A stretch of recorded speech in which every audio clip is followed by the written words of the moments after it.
Successful interior design is underpinned by a few basic laws that govern space, light, colour, materials.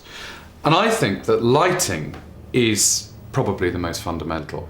You can use lighting to make a big statement. You can take a dull, soulless room and turn it into somewhere vibrant and exciting. Or you can make a serene, relaxing, calming space.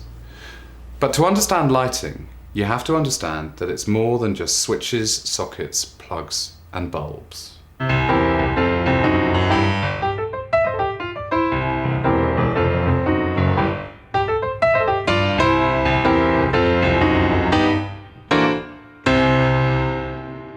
This program is about how to use light.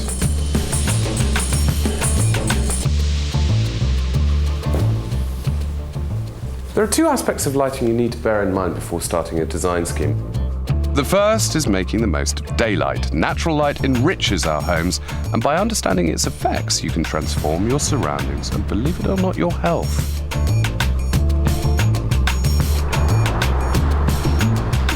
And believe me, light is good for us.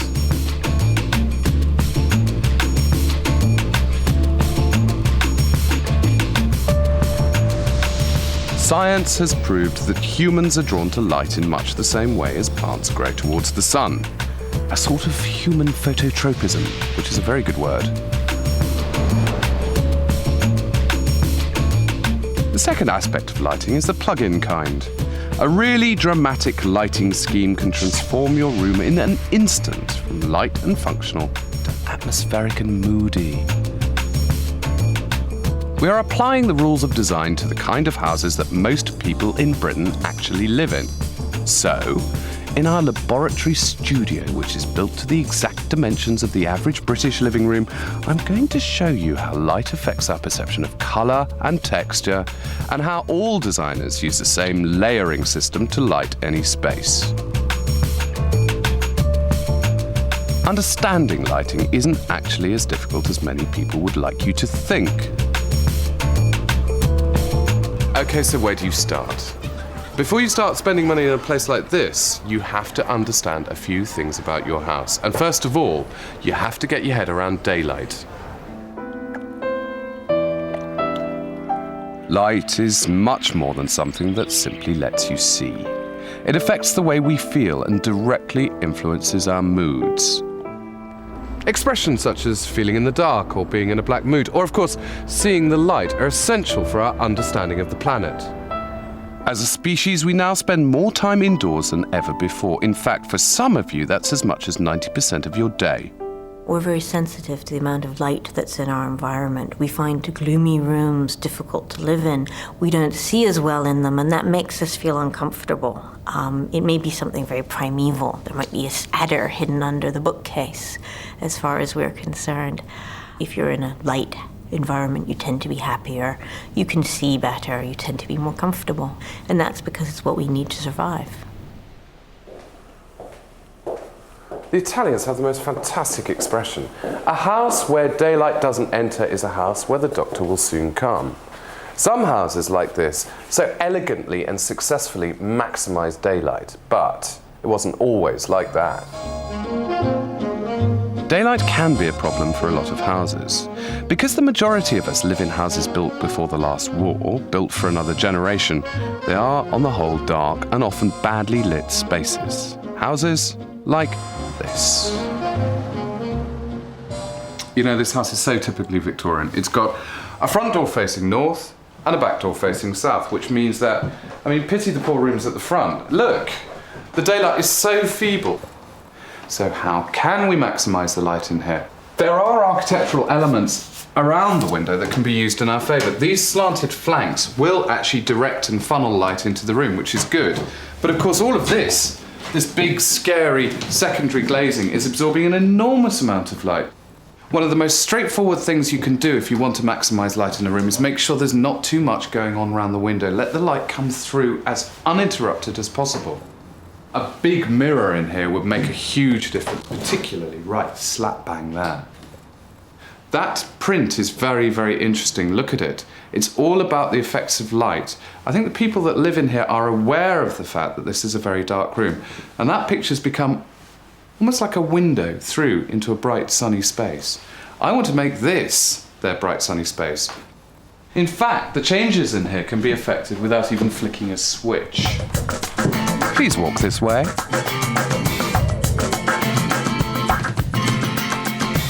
Here in the modern extension, there are these large roof lights which are creating very intense puddles of sunlight in the middle of the floor, whilst the corners are going almost black in shadow. So, opposite problems. Arctic at the front, Caribbean at the back. Here, I've got to redistribute the light and balance it. At the front, I've got to try and find more light from somewhere.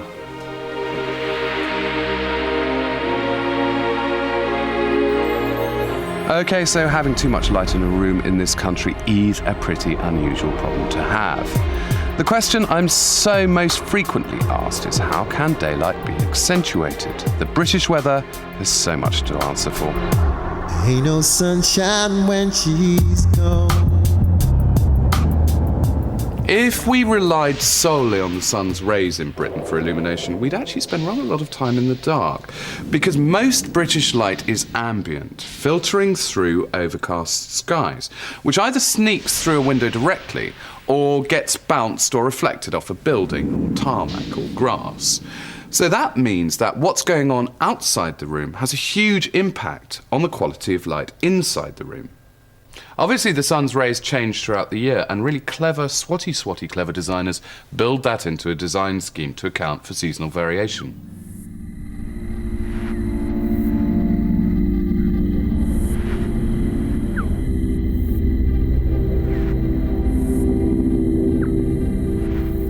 This is a facility used by architects to study how daylight enters a building at various times of the year. It's essential to remember that light is a very powerful tool. Interior designers and architects often refer to light as the animator of space. The sun is simulated by that lamp there, and then there are 270 other lights which create background diffuse lighting like the sky. So, I'm hoping that with a model of the Victorian house, in this context, I'm going to be able to understand exactly how daylight affects the space at different times of year.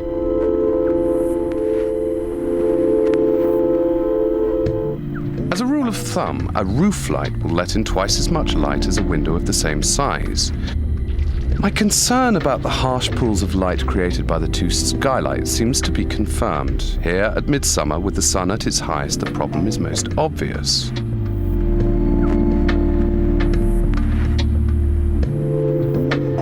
Yet interestingly, even during midwinter, there is too much contrast between the areas of direct sunlight and the darker corners of the kitchen.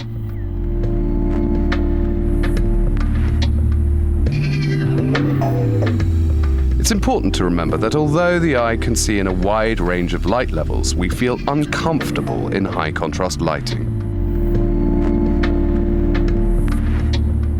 Now, you at home can learn nearly as much about how daylight affects a room by simply watching the way the sun moves around. Obviously, it just takes time. It's worth bearing in mind that the quality and colour of daylight varies according to where you live. British light is typically grey, quite different from, say, Southern Europe. The best place to compare British light with other parts of the world is in an art gallery.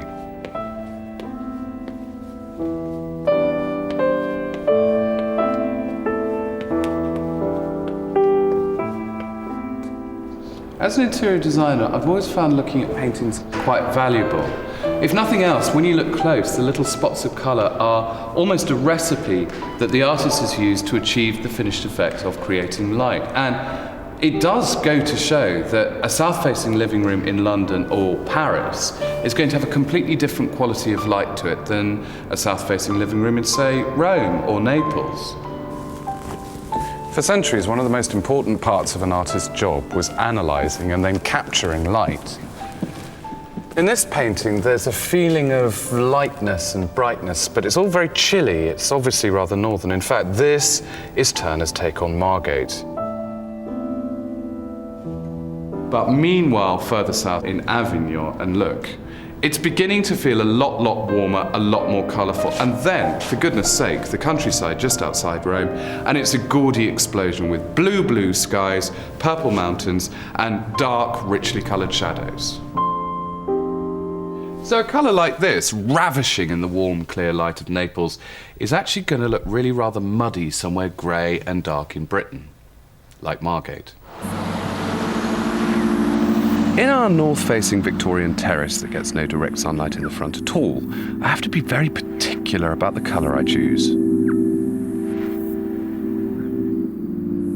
It seems quite straightforward to say that colour's going to play a big part, but in fact, there are some colours that are so badly behaved towards daylight, and they're the reds and the oranges and the browns and the blacks. They hold daylight like a sponge, refusing to bounce it back into the room.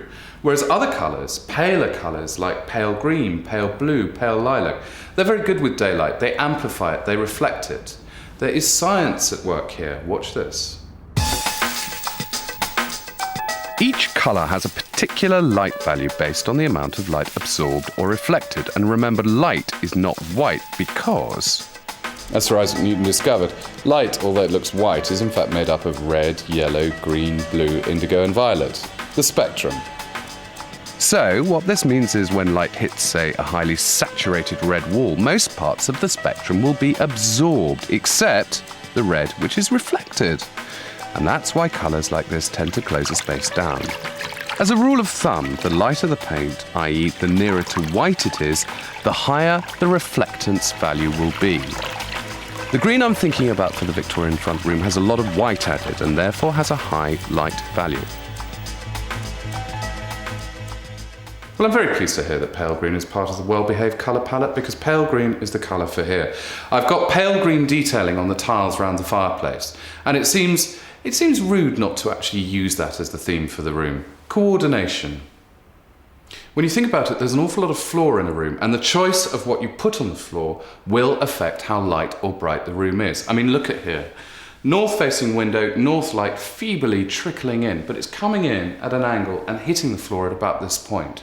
If there was something reflective there to then shoot the light round the room, we'd be maximising the little bit of light that we've already got. A carpet would be a disaster. Carpets are soft, absorbent objects made of thousands of tiny filaments that hold the light in.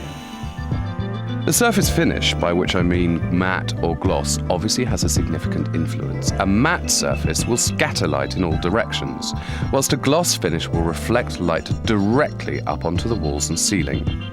For the south-facing kitchen at number 211, I've chosen a black slate floor with a matte finish, because I want the light from the skylights to be diffused, not reflected by the floor. Whilst in the sitting room, I'm going for a high gloss finish on the dark floorboards to reflect the soft northern light.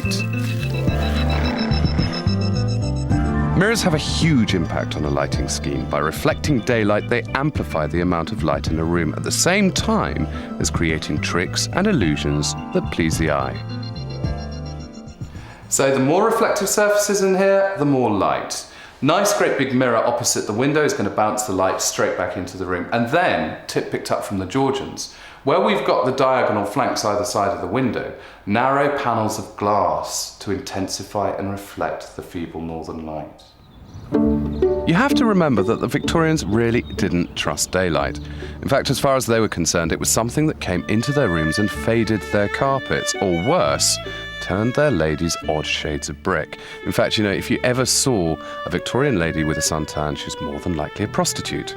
So they made these great big barriers between them and daylight, heavy swags, tassels, fringes, anything they could use to get in front of the window and stop daylight coming in. So I need to bear all of that in mind. If I want to maximize daylight, I need to keep it bright and fresh with as little pattern as possible. These days we know so much more about the importance of light for our well-being. Over time, our bodies have adapted to the cycles of the sun, and our biological clocks follow the cycles of light and dark. The nerve centers in our brains are stimulated by the amount of light entering our eyes. Light affects our whole central nervous system, which affects how excited or relaxed we are. It also affects the pineal gland, which is responsible for the production of a sleep hormone called melatonin. And as such, it sort of makes us awake, as opposed to being in a sleepy state. Over the last 20 years, Byron Michaelides has researched the link between light and our emotional makeup, in particular the condition called seasonal affective disorder, commonly known as SAD. The research looked at how different light levels and working environments affected people.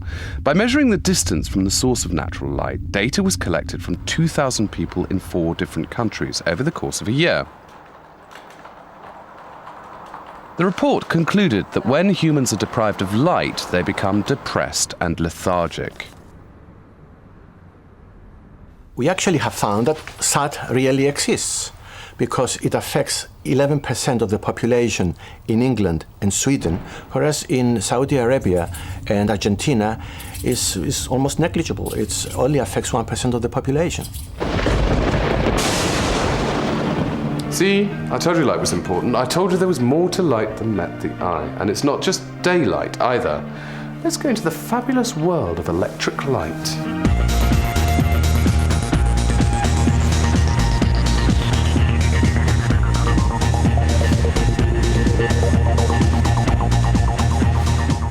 There's a secret to lighting, and that is to go that much further than just the ability to turn on a switch and banish dark. What you have to realise is that you're never going to be able to light a room as efficiently as the sun does. So, just think of it in different terms. Think about it creating an atmosphere. Think about it being quite clever. This is a very, very slinky, smoochy space to be in at night. And why? It's because there are so many different sorts of light. Dramatic light, uplighting the pilasters. Background, smoochy, subtle light, like the table lamps. This is a fantastic idea. So simple to do. A socket in the middle of the floor so that there's a lamp in the middle of the space. It's almost like having a candle that you can turn on and off. And then other elements, like the dramatic uplighting of the bureau so that you see all of the detail. Lighting has come so far since our parents' day. That's much better. Switch it off again so we can see the difference.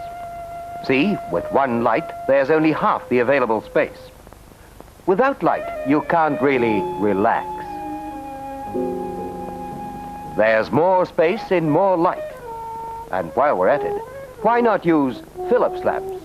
Philips lamps are good value. Philips lamps make cheerful homes.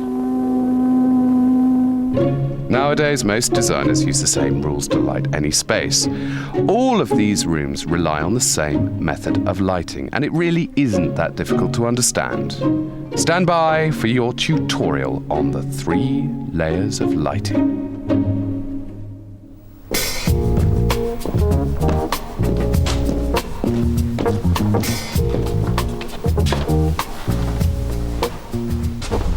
The first layer is general light, and most people would recognise this as a general light. Rather an unlovely light, which is why it's a surprise it's still a legal requirement in new build houses. It goes back to the days when you used to hang your gas lamp in the middle of the room. Now, anyone that still lights a room like this with one bulb in the middle of the space and is feeling a little bit depressed at the moment, I'm afraid it's your own fault. There are far better, far more versatile ways of creating general lighting.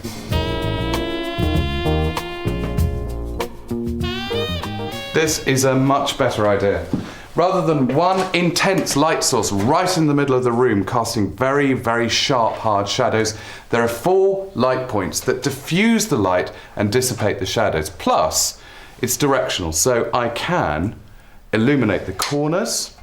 And also, if there's something in the room you want to make a big fuss of, such as a picture or a mirror or a piece of furniture, or even a bust of Shakespeare, then look, it's spotlit in a very eye-catching theatrical way. But it's layer 2 where things really get interesting.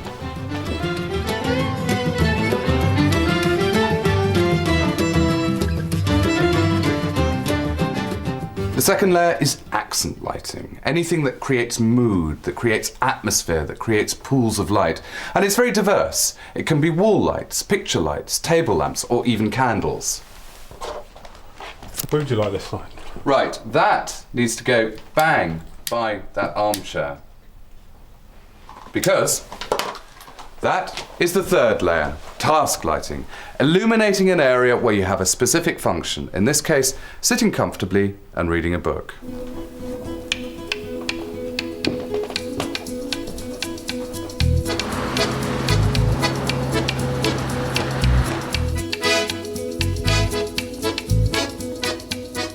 Okay, so how do you apply these rules to a real space? The first thing you have to do is decide where you want your lights. Each layer will need to be controlled individually. If you don't, your room might end up looking like, well, the Blackpool Illuminations.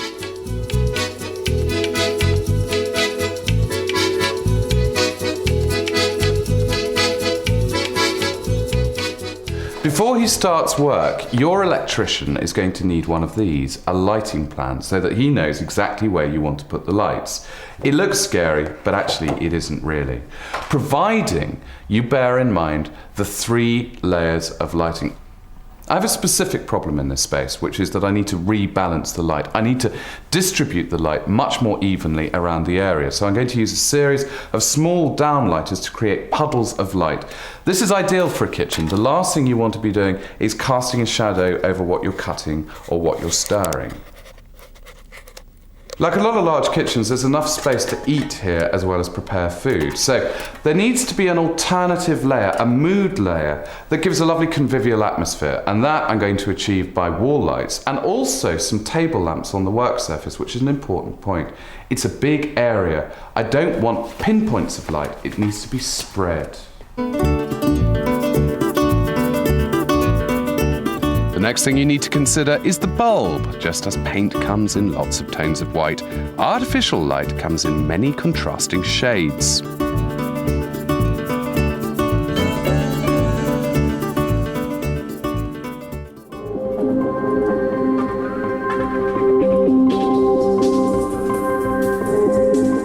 A standard light bulb emits a much warmer light than, say, a fluorescent or compact fluorescent lamp. Scientists measure the wavelengths of colour from a light source on a scale known as nanometers.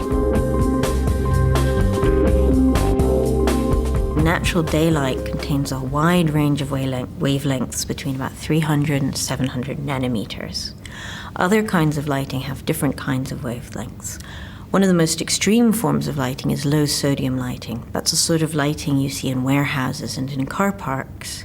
And low sodium lighting only has a very narrow range of wavelengths, about 10 nanometers. One of the curious side effects of this is that if you're in a large car park where you don't have any other source of light, it may be very hard to find your car. Because you've only got a very narrow range of wavelengths, that makes it impossible to distinguish different colors, and all the cars look grey. Okay, so if sodium street lighting is the lowest of the lighting low, what is on the path of righteousness? What is on the side of light? These boys. Low-voltage downlights were originally designed for use within shops during the 1980s because they are brilliant at reproducing colours faithfully. They're now used widely in houses and they're brilliant in kitchens and bathrooms because not only do they emit a clean working light, I think they come quite close to daylight.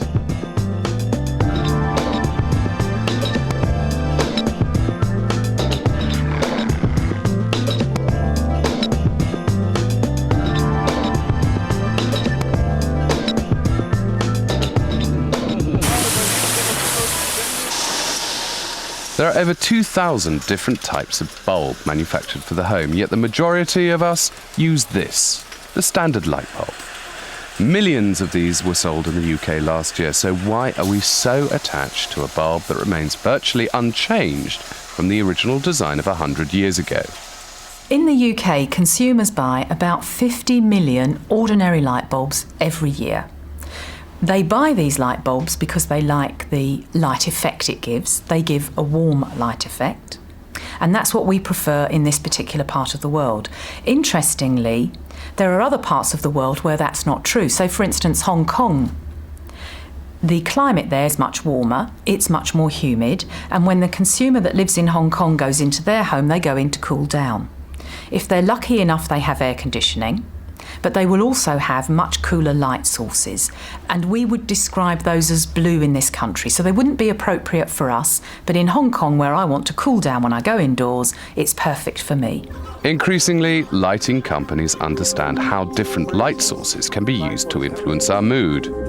This lighting lab has been set up to teach architects and designers how to light commercial spaces. They know that a supermarket lit like this will create a very different effect from one lit like this. A combination of different coloured light sources are used for different products. Over the vegetables and bakery, directional spotlights fitted with warm bulbs are used to enhance the colour and the textures and entice us to linger and to buy. You make it warmer, make it more inviting, and perhaps even prices can be a little bit higher.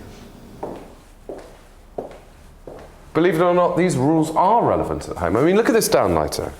That's selling me champagne. Can I open it? No. Oh, go on. Absolutely not.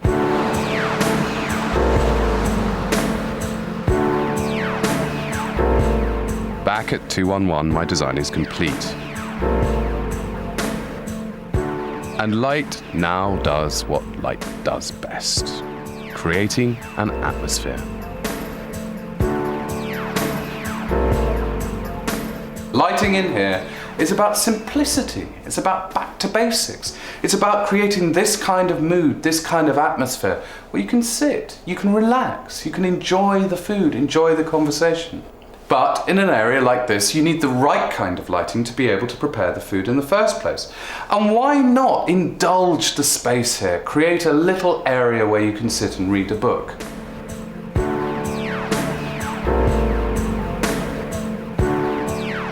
Of course, one of the big problems with this space was the contrast between the harsh daylight coming in and the dark shadows. So Venetian blinds down at the French doors solve part of the problem. Whilst these plants will eventually grow across the wires to create an Amazonian tree canopy that will filter out the daylight.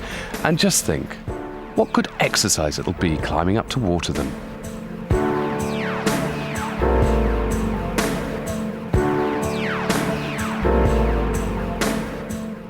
And so welcome to one of the most hard-working interior design schemes in the history of the world. Everything in this room has been specifically designed to capture, reflect, augment, bounce back every single last juicy little drop of available daylight. And let's face it, it's pretty mingy coming in here. So as a result, there are going to be accents of artificial lighting, or otherwise you won't be able to see what you're doing. And if nothing else, well, thank heavens for mirrors.